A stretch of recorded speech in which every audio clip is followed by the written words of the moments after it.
Deleted a photo or video by mistake on your Samsung Galaxy S26 Ultra? Don't panic. If it hasn't been too long, there's a good chance you can still get it back. Here are the easiest ways to recover it. First, open the Gallery app.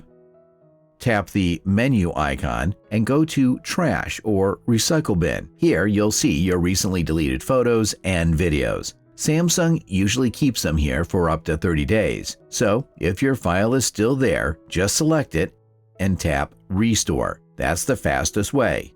Now, if you don't see it in Gallery, check the My Files app and go to Trash.